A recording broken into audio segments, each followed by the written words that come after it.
Welcome to review for Management 481. Today we are going to go over the key terms from Chapter 5. Let's get into it. Our first term is Balanced Scorecard. This is strategy implementation tool that harnesses multiple internal and external performance metrics in order to balance financial and strategic goals.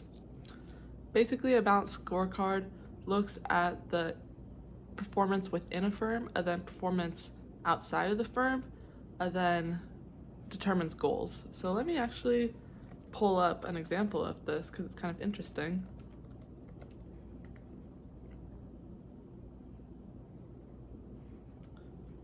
So these are some examples of what it might look like. Might not be able to see super well, but this is like the financial perspective, customer perspective, the goals, the measures, and it's basically just one of the many ways to measure business performance in management. Next is consumer surplus. You've probably heard this from economics. It's the difference between the value a consumer attaches to a good and service and what he or she pays for it. So it's going to be value, V, minus price, P, or what they paid for. So this is that consumer surplus. The definition seems a little different from economics, but that's the management definition, I guess. Next is economic value created. This is the difference between the value and the cost. So V minus C for this one. Next is the efficient market hypothesis. This was probably my favorite financial model to learn about last semester. It's the idea that all available information about a firm's past, current, and future performance is accounted for in the stock price. Obviously, this is not true at all. Information is not distributed equally, and some information like the future we don't even know. But basically this model says there's no room for arbitrage, which is like trying to beat the market, which is the whole point of like being a financial advisor is trying to beat the market or beat what you would get if you just put all your money, like you just invested in the S&P 500 or got the S&P 500. And so in the efficient market hypothesis, there's no way to get that competitive advantage, which is just fascinating.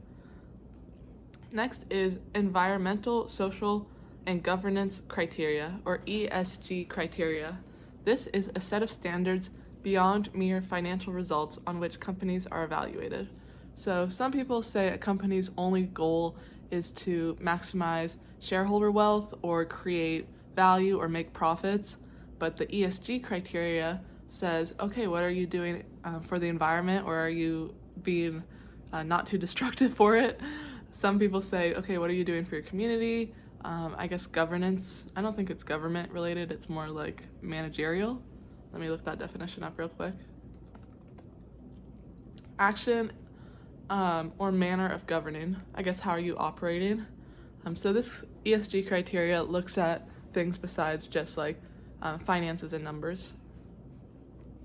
Next is market capitalization. This is a firm's performance metric that captures the total dollar market value of a company's outstanding shares at any given point of time. Market capitalization basically is the total dollar market value of a company's total outstanding shares, no matter who owns them. Opportunity costs. This is the value of the best foregone alternative use of resources employed. That definition I don't like. Opportunity cost is basically what you lose in one situation from doing the other. So right now, while I'm studying, there's not too much opportunity cost because this is probably the most productive thing right now. But if I were to go out and go shopping, the opportunity cost would be, okay, I lost the opportunity to study and I probably am losing some money. So instead of buying like something fun, the opportunity cost of buying something fun would be, okay, how am I going to buy groceries for this week? So opportunity cost is basically you have two choices. By doing one, you don't get to do the other. Producer surplus. This is another term for profit, the difference between the price and the cost. And profit is the difference between the price charged and the price that it takes to produce. So if it takes me $1 to cook a loaf of bread, that's my cost. And if I am charging you $5 for it, that's my price. So the profit would be $4. Next is reservation price. This is the maximum price a consumer is willing to pay for a product or service based on the total perceived consumer benefits. Reservation price. All right, so my reservation price for the iPhone is probably $2,000. If it was more than $2,000, I'm probably not gonna get it. And this is based on my perceived consumer benefit. I like my phone. I think it is organized. I think it's easy to use. I like, the features, the weather, the calendar, all that stuff. But that $2,000 is my reservation price. I'm not going to really pay more than that because I don't think it adds more value. So it's the most a customer is willing to pay based on what they think it gives them. Next is risk capital. This is the money provided by shareholders in exchange for equity in a company. It cannot be recovered if the firm goes bankrupt. And so if you've watched Shark Tank, you've heard this language a lot. I would like 10% stake in your company or stuff like that. Basically, shareholders sometimes you give them equity share in a company, but if your company goes bankrupt, it's not like backed by collateral. It's not backed by anything. It's not going to be recovered if you go bankrupt. So that is a little bit of a risk, hence why I think it's called risk capital. Shareholders. These are individuals or organizations that own one or more shares of stock in a public company. If you're a business major, I would highly suggest watching Arrested Development. First of all, it's hilarious. Second of all, there's tons of talk about like shareholders and beefs within a company and people buying up all the share accidentally because of they like one person. It's a pretty funny show, something to kind of just turn on in a comfort show. But basically, shareholders, you're a shareholder if you own one or more shares of stock in a public company. Shared value creation framework.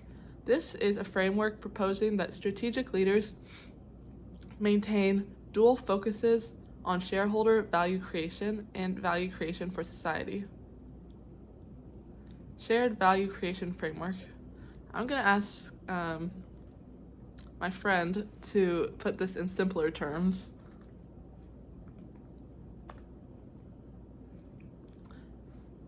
The shared value creation framework means that a business leaders should focus on making money for shareholders while also doing good for the society. Okay, that makes a little more sense. Okay, shared value creation framework. So I guess it's saying create value for the shareholders, but also do good for society. Shareholder capitalism. This is the idea that shareholders have the most legitimate claims on profits. Shareholder capitalism. All right, that makes sense, I guess. Some people believe that the point of a business is to maximize shareholder wealth.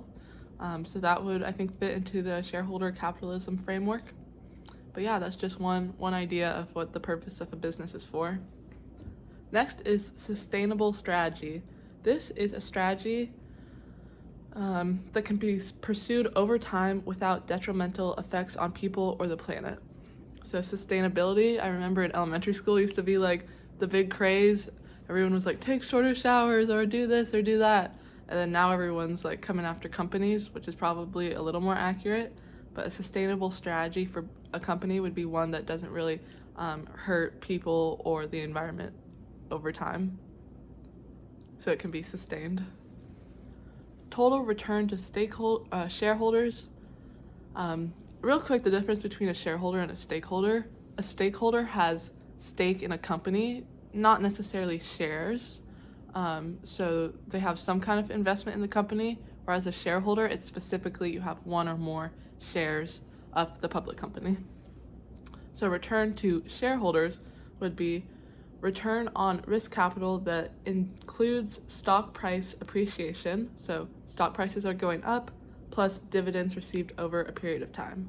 So return to shareholders is basically saying, as a shareholder, what do I get? I want money, so that money will be twofold. One, in the stock price as it goes up, and two, sometimes they get dividends, which is like money paid to them that's not included in the stock price. So that would be my return as a shareholder. Triple bottom line. You've heard of the double bottom line? I think that's like accountants put that when they're like, I guess, I don't know if it's under total profit. It's been a while since accounting, but the most important thing on your balance sheet.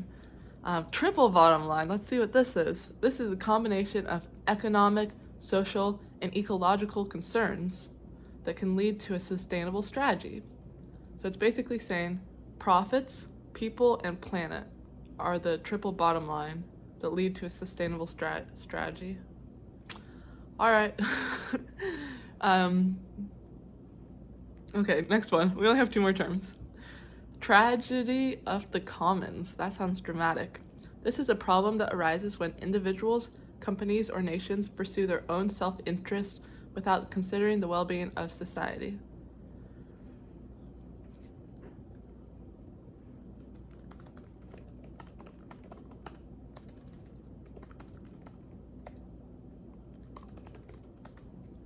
So I guess tragedy of the commons comes from an essay by Garrett Hardin, and he described a situation where multiple people use a shared resource for their own benefit, but if everyone overuses it, the resource gets destroyed, harming everyone.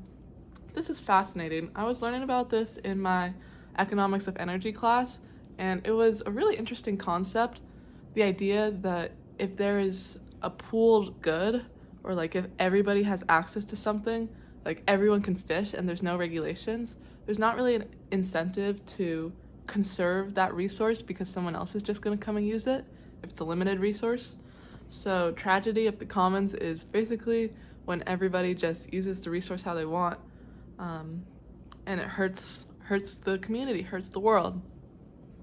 And it's hard because I see that in myself. Like I remember during the pandemic, I probably bought more toilet paper and more goods than I needed. Like my family was like, go to Trader Joe's and stock up. Just because if you don't, then it's like no one's going to save you toilet paper like 2 weeks from now because everybody else is thinking the same. And so to get a whole society to be unselfish is like only God can do that. Like only God changing our hearts can do that. But it's just so fascinating. Like for now, the government has regulations sometimes for like fishing and hunting, or sometimes there's like taxes on stuff or things. It's difficult when a resource is available to all and there's no incentive to conserve it. All right, our final term is value. This is the dollar amount a consumer attaches to a good or service. So if I want to buy something, how much do I think it's worth? The consumer's maximum willingness to pay is called the reservation price. And so you will pay more than something is worth. Like if I think something has a value of $5, my reservation price might be $7 because, it's immediate, it's right there. I don't necessarily always think, all right, this is worth $10. This is its value, so I'm gonna pay $10. Consumers will pay more, and that's what marketing's all about. So this was chapter 5. I hope it was helpful, and good luck.